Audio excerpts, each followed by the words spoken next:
There lies the Masai Mara, one of the largest nature reserves on Earth. The Mara is home to many different African species and the colorful Masai people. This is the story of a sailor and an equestrian and their once-in-a-lifetime adventure. But first, we venture into a previous journey, one full of many risks and a story of an unbreakable bond between two lovers. I'm a sailor, and so I like to sail a lot. And she very boldly joined me on a 9-day sailboat trip in a 39-foot ketch going around Cape Horn, Chile, which is the bottom of the earth. I remember thinking, well, he's probably going to die doing that, because I started reading online about all the people who had perished trying to go around Cape Horn because the winds are so terrible and the waves are so awful. It was cold and it was windy, and the waves were sometimes really massive, but it was probably the most remote, beautiful place on earth that I've ever been to. And I said, if you're going to sail around Cape Horn with me in a little sailboat, honey, I'll follow you anywhere. Here we are.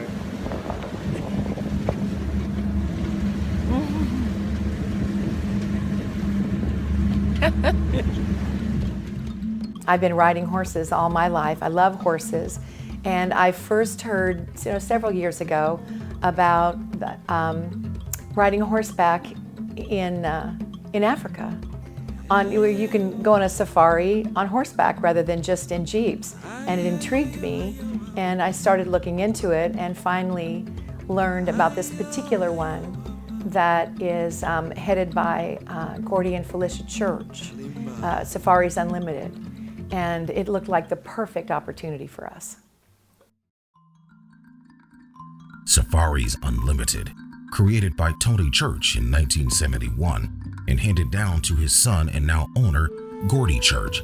Safaris Unlimited is regarded as one of the best wildlife safaris in all of Africa, hosting a variety of wildlife species, bird life, and scenery in the country. We flew into Nairobi. Then we took a small bush plane, the 12 of us who were the group that went together. They were all strangers, mostly to each other and of course to us. We all got to know each other waiting for this small plane to take us from Nairobi out to the Mara. And we landed on a dirt airstrip out in the Mara. We were taken there to our first camp where we stayed for 2 days. We got to know our horses. We arrived at the camp with the horses being placed in kind of a makeshift. They make these little paddocks out of ropes, and we were able to go over and visit with the horses, though we didn't know which one was going to be ours.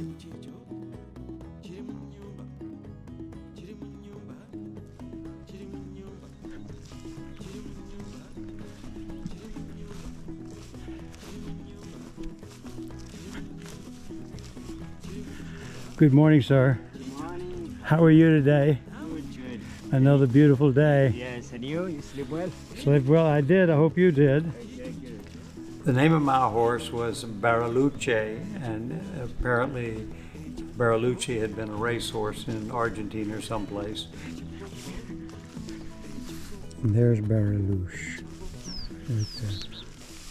Bariluche was a wonderful horse, extremely strong and very fast, and I just got along with Bariluche wonderfully.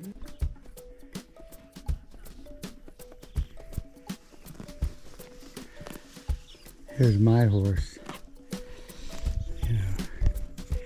and here I am with that horse right here.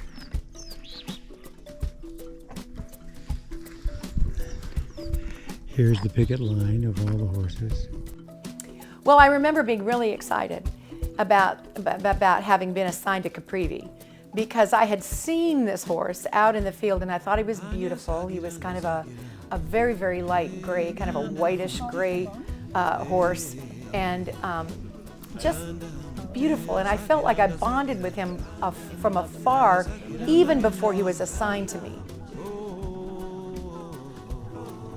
You know, he'd been there, he had done this several times, and he knew what he was doing.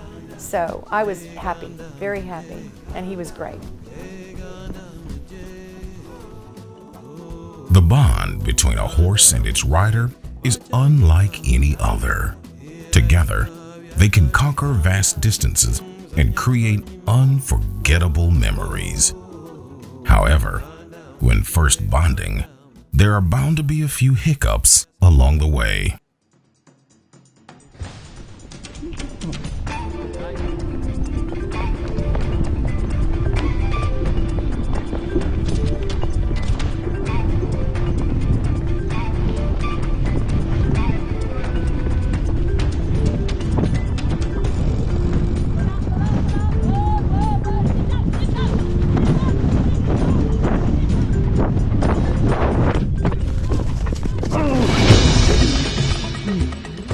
Other horses took off at a very quick canter, and I wasn't paying attention, and so I wasn't holding on like I should have been, because I didn't know we were going to go from 0 to top speed in a split second.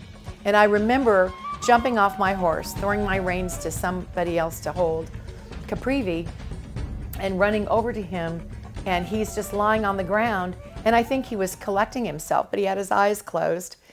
No, don't get up, baby. Don't get up, please. Steady, Archie. Steady, steady, steady. Okay, steady, Archie. Please, just take it. You've taken a big fall. Archie, you've taken a big fall. Okay, just steady. I had been taught how to fall, which is good for someone that's as amateurish as I am as an equestrian, and I fell, and I was fine. I wanted to get back on right Where away. it's hurting first. Okay. And then, well done, Archie. Oh, he's up. And then he started to get up. And then once he got up, he said, "Where's my horse? I'm going to get back on." And we're all like, no, you're not. No, you're not. You're going to take a rest. You're going to have a rest. If you notice, you'll see more and more as you spend time out here, the level that everything is cut. Yeah. Giraffes, so we That's call them the the reason gardeners why? out here, yeah. They're the landscapers. Yeah, they trim everything to a level. There's certain That's places great. where you can just... It looks very sculpted. Yeah, especially when we go to the other side of Mara North, you'll see all these trees that are perfectly cut. I love it. Wow. Look at that. You're doing quite well, this little guy. I love this show. Look at this. Look at this. Covered himself with mine to Oh cool him my off. God. Because the group was so small, it was approximately a dozen people, and they were all experienced equestrians. I was the only one that was not very experienced at all, and I could learn from them. I need you to sit up and pull. Practice, sit up and pull. Stop him. I'm not sure if our particular group was similar to every group that shows up, but we had a special kind of togetherness. We got to communicate all during the day and of course during meals, and these were people from, Australia and England and the United States and all over the United States. Bet you when you were a teenage boy, Arch, didn't expect to sort of do this sort of stuff. Matthew, I did not. I certainly did not. And I feel like I'm in heaven. Yeah. We learned a lot from each other's lives because we talked about our lives, and they were different. We had a father and a daughter from Australia, and we loved hearing about how they lived and what their stories were. And we had 4 best friends from England who loved to ride and rode together in England, had horses, and showed and jumped, and so they were having a whale of a time. We had a mother and daughter from California who came, And they, of course, had horses and rode and had very, very interesting lives. And then we had an international polo player who was married. He was English, and he was married to a girl from Pennsylvania, and she was just like the belle of the ball. If anybody would have been voted most popular, it'd probably be Casey, Andy's wife. She was just a doll. Riding across the Mara with newfound friends can be an exhilarating, non-stop journey.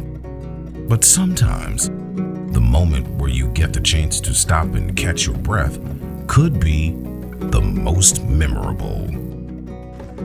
This is the view from our campsite today, and I think it's Thursday, and there are two hippos right in the water, right in front of us, and they make noises like pigs. They're grunting. Most people are getting ready to get up, and this is the Mara River, and this is what it looks like. This is what our tents look like. They're beautiful tents. They have rubber flooring, and they're held up very solidly. And you have another little tent behind you that's the potty or the loo, and they fix them up for us every day. And we have hot running water to take a shower, and we take a shower by they're putting hot water in these big buckets, and